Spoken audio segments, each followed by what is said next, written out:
అంటే నీ నా పాప విమోచన కొరకు తన ప్రాణాన్ని పెట్టడానికి ఆయన లోకానికి వచ్చున్నారు.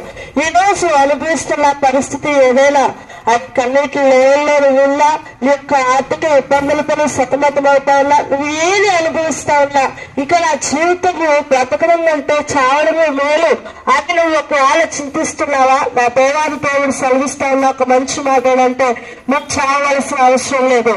నీ పాపాలను బట్టి నేను ఆల్రెడీ నీ కొరకు నేను మరణించాను, తిరిగి లేచాను, నీ కొరకు రాజ్యం సిద్ధపరచడానికి పరములకు వెళ్ళి ఉన్నాను, నేను మరలా రెండోసారి రాబోతున్నానని ఆయన సెలవిస్తా ఉన్నాడు.